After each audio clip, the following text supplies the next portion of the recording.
Queremos buscar en el Evangelio según San Mateo capítulo 21. Evangelio según San Mateo capítulo 21 y vamos a leer a partir del verso 12 hasta el 17.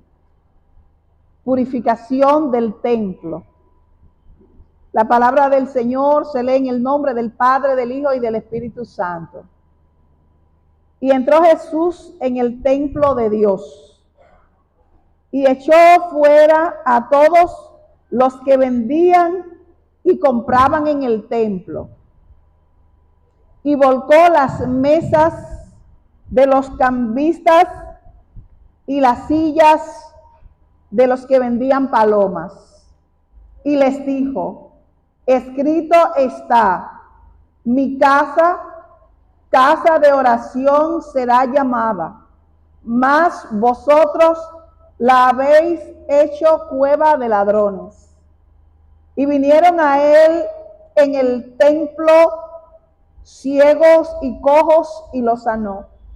Pero los principales sacerdotes y los escribas, viendo las maravillas que hacía, y a los muchachos aclamando en el templo y diciendo: Hosanna al Hijo de David, se indignaron y le dijeron: ¿oyes lo que estos dicen? Y Jesús les dijo: sí. ¿Nunca leísteis de la boca de los niños y de los que maman perfeccionaste la alabanza? Y dejándolos, salió fuera de la ciudad a Betania y posó allí. Amén. Queremos hablar basado en el tema: el templo es llamado casa de oración.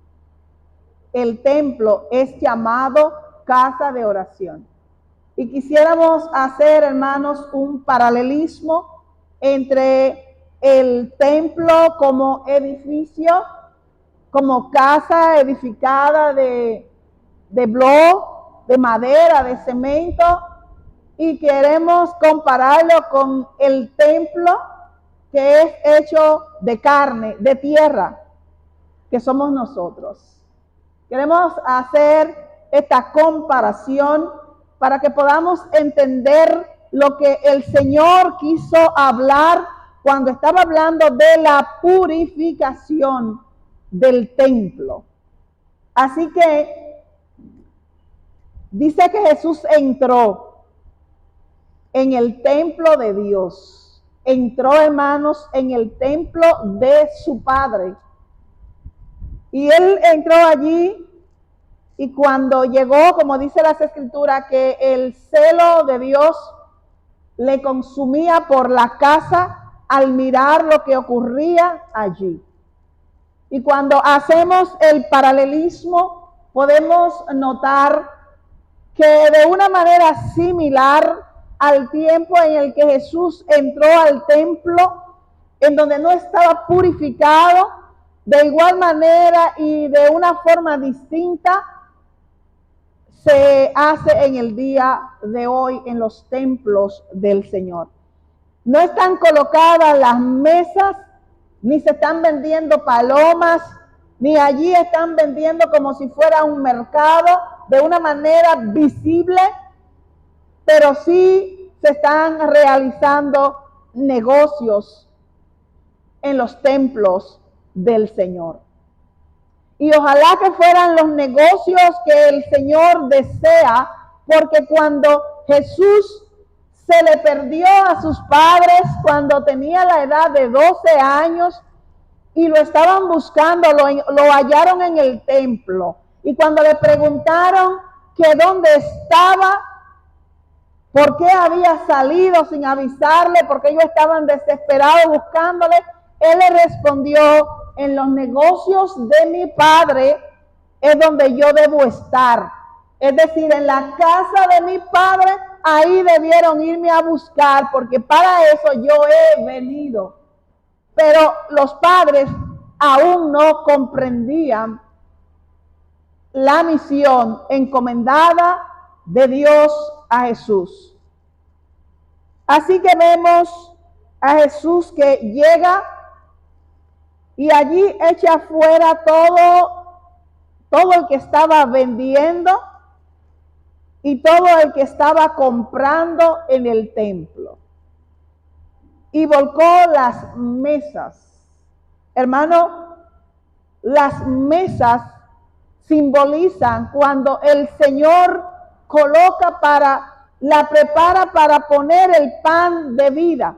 Y en lugar de colocar el pan de vida, los que estaban allí estaban colocando cosas que no eran lo que traía vida. Y lo que trae vida es la palabra. El Señor dijo, yo soy el pan. Yo soy el pan. Él es el pan de vida. Había que comerlo y por eso cuando se hace también el pacto, el nuevo pacto en la Santa Cena, vemos a Jesús tomar como ejemplo del nuevo pacto el pan de vida también, porque debe ser colocado en la mesa para darle de comer a las personas, porque esto significa quitar el hambre espiritual y el hambre física. Así que Jesús en un momento dijo también que tenía sed, porque había sed de justicia y había una sed de que se realizara todo lo que él debía hacer en el mandato del Padre. Así que vemos a Jesús aquí volteando las mesas y allí estaba también las sillas de los que vendían paloma. Él volteó todo esto, hermano. Quitó todo esto para colocar otras cosas en su lugar. Y es lo mismo que tenemos que ver nosotros ahora, que estamos poniendo nosotros en la mesa. Estamos haciendo una comparación, qué es lo que estamos poniendo en la mesa nosotros, qué es lo que le estamos colocando a la gente para servirle. La gente cuando van a los templos quieren que les sirvan una serie de distracciones y una serie de cosas que le traigan placer y que le traigan gozo y que le traigan todo lo que como si fuera muchas veces un centro de diversión, en lo que cuando vamos a oír la palabra, las personas llegan al templo, a la casa de oración de Dios, y no viene muchas veces con el corazón dispuesto a oír lo que Dios le va a decir, sino que quiero ver qué se va a hacer allí, porque está puesto en la mesa muchas veces cosas que le agradan a la vista. Pero cuando llega la hora del mensaje, de la predicación de la palabra, vemos cómo la gente se distrae y muchos hasta salen y se van. Algunos le dan el deseo de ir al baño. A la hora del mensaje pasa todo, hermano, los deseos que no tenemos para no estar concentrados, porque el enemigo quiere distraer. En esta hora del mensaje, todo pasa para que la gente no se concentre a oír la palabra de Dios. Hay que ver qué le estamos poniendo en la mesa a la gente, cuál es la comida, cuál es el pan que estamos colocando, que le estamos dando a las personas, si el pan que le estamos preparando envenena, si está bien preparado, si está leudado, si está bien hecho, si este pan que debemos de darle de comer a la gente, que el Señor nos mandó y que por eso también le puso un ejemplo en aquel momento cuando le dijo que lo sentaran de 25 y lo acomodaran y que trajeran el pan y el pescado y lo multiplicó, y el Señor le quiso enseñar a la iglesia que era necesario que se multiplicara el pan entre los hermanos para que la gente pudiera comer la palabra de vida. Es un paralelismo que el Señor está poniendo, es una comparación que el Señor usa para mostrar lo que es la predicación del evangelio verdadero a la gente. El pueblo tenía hambre, necesitaba comida y el Señor multiplicó y sobraron 12 cestas. Todo el mundo comió el pan de vida. Oh hermano, el pan escasea en este tiempo porque la gente no le está dando la comida que salva, la comida que sacia a la gente, el mensaje verdadero que transforma. La gente quiere escuchar el mensaje que no le toque en nada los intereses, mas el Señor está diciendo que dura es esta palabra y que la palabra de Dios es viva, es eficaz y más cortante que toda espada de dos filos, que penetra hasta dentro de los huesos, de los pensamientos y del corazón del hombre, y discierne las intenciones del corazón de cada uno de nosotros.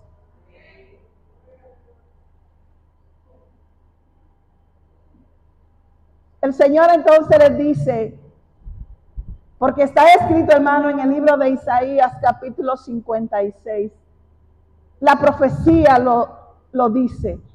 El profeta Isaías habla de esto en el versículo 7, capítulo 56.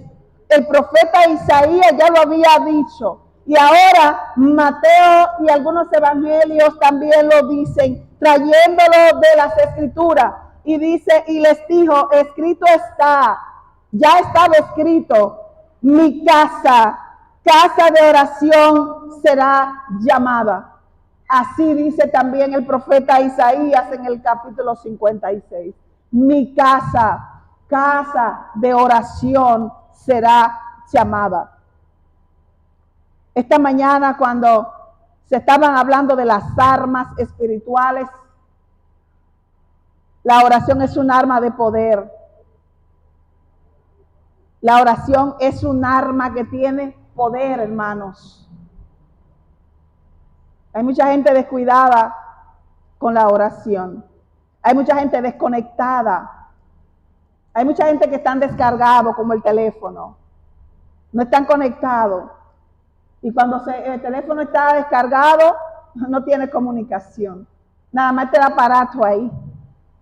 Así hay mucha gente en este tiempo desconectado de Dios.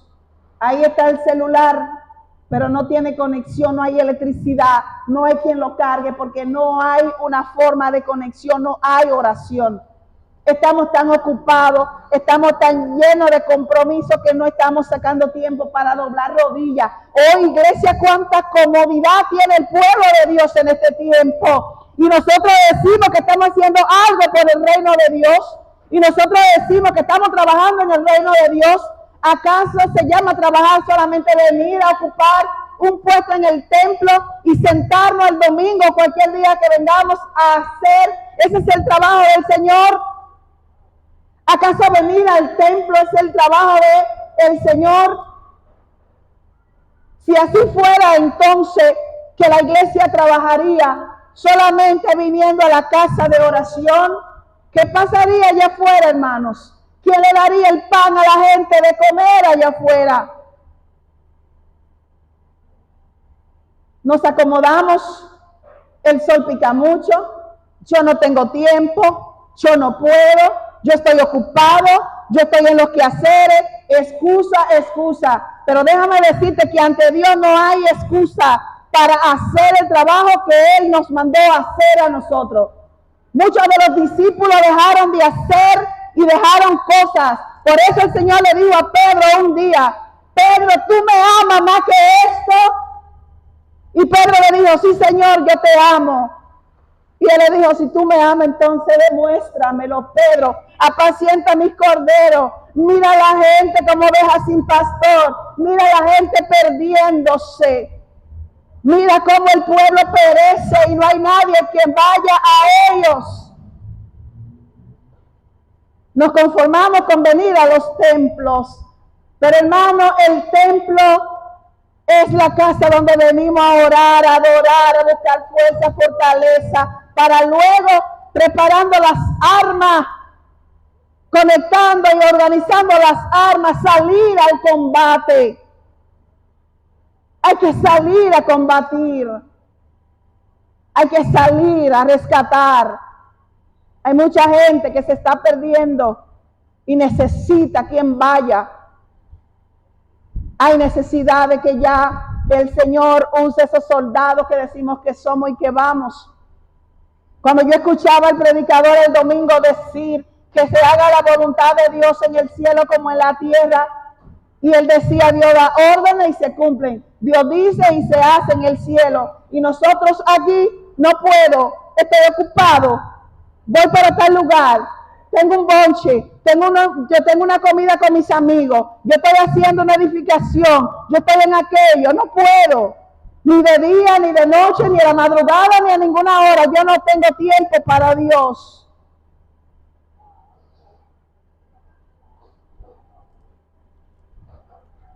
Y dice el Señor, ustedes han convertido mi casa en casa de ladrones. Robar, hermano, no solamente es robar cosas ni dinero. Robar es robar el gozo, robar la alegría. Robar es robar el tiempo. Robar es robar muchísimas cosas que Dios te dio y que tú no la has puesto en función o que no le hemos puesto en función. Y estamos robando el tiempo que debemos de darle a Dios. El Señor dice que le demos el 10% de todo. Y creemos que Dios necesita el dinero y nos preocupamos por el diezmo del dinero.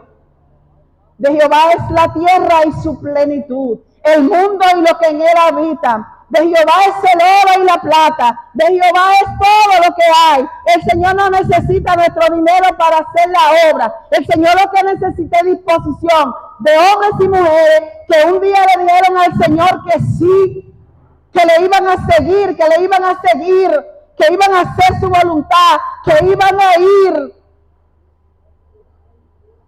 Y que hoy le decimos no tenemos tiempo y no queremos darle ni siquiera el 10% del tiempo que nos da. 24 horas.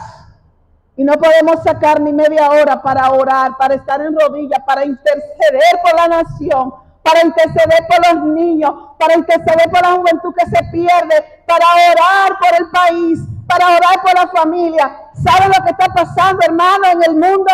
Que la iglesia se durmió y el Satanás está sembrando. Mientras dormía, Dios sembró la cosa buena, pero mientras dormía, el enemigo sembró la cizaña.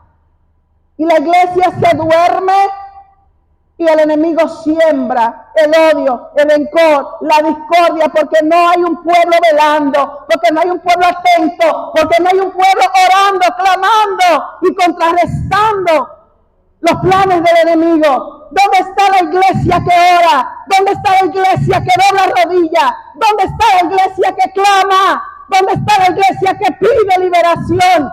¿Dónde está la iglesia que le dice al Señor, aquí estoy y pide misericordia? ¿Dónde está la iglesia que habla con su Padre? ¿Dónde está la iglesia que le dedica tiempo al Padre para poner en sus manos los proyectos y todo lo que va a emprender?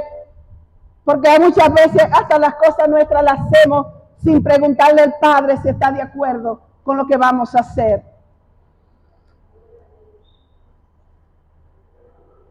Hermano, muy interesante, y queremos que entendamos que en el verso 14 el Señor dice, y vinieron a él en el templo ciegos y cojos y los sanó. Vinieron al templo ciegos y cojos y los sanó. Hermanos, hay mucha gente ciega que no puede ver y solo la palabra de Dios puede abrirle los ojos a la gente. Hay mucha gente confusa, mucha gente confundida, que no comprende lo que está pasando. Hay mucha gente que no puede ver, pero nosotros podemos iluminarle, somos luminares en el mundo, iluminarle el camino para que la gente pueda ver por dónde seguir.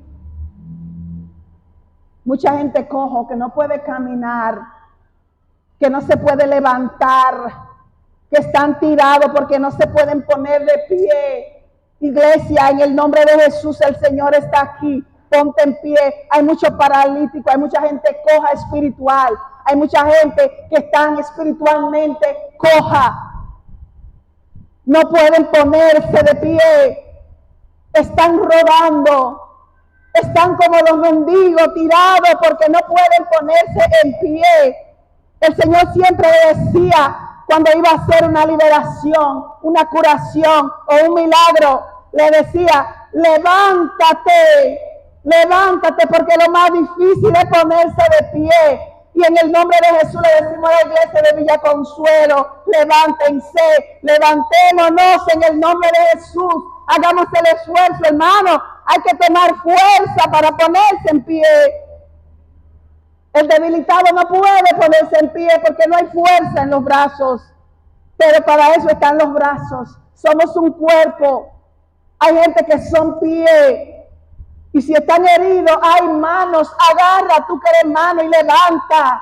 Levanta al caído. Levantemos al caído. Todo el que es brazo. Todo el que Dios le dio palabra para ayudar a levantar el que esté en el suelo. Hazlo. Ejerce lo que Dios ha puesto en ti, como le dijo Pablo a Timoteo. No descuides el don que hay en ti, que te fue impuesto por imposición de las manos. Hay gente aquí que han sido llamados con propósito.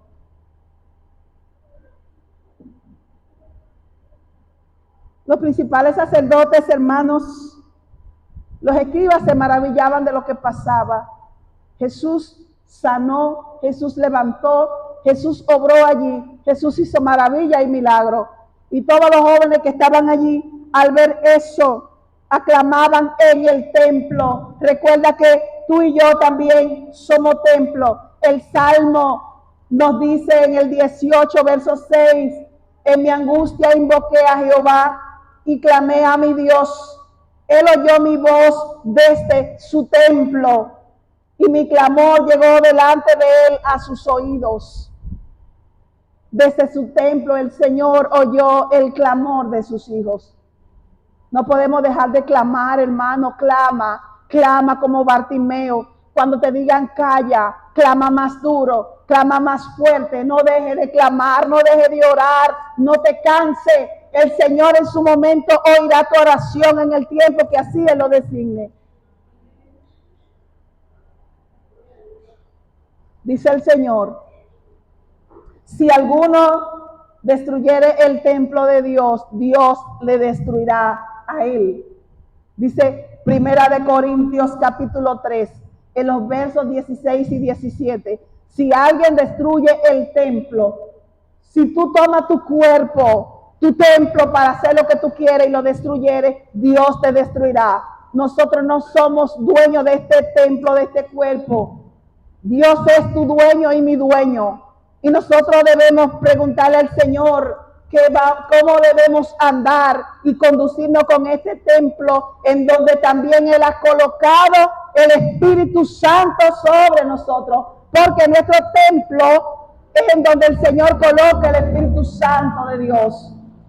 Somos los templos andantes, movibles, aquellos templos que caminan, aquellos templos que se mueven. Pero también tenemos el templo de la casa de Dios, en donde tenemos que tener el cuidado, hermano, y ya eso será otro tema, para que no marque el Señor como lo hizo con Belsasar, y tuvo que sacar la mano y poner en la pared, men el tekerupasín, que significa te he pesado en la balanza y te he hallado falto, porque tocamos los utensilios del Señor indignamente, porque tocamos las cosas que han sido consagradas del Señor indignamente, porque no hay respeto por la cosa sagrada del Señor en su casa, porque cualquiera cree que puede subir al altar y tocar los utensilios de la casa del Señor o tocar las cosas de la casa del Señor.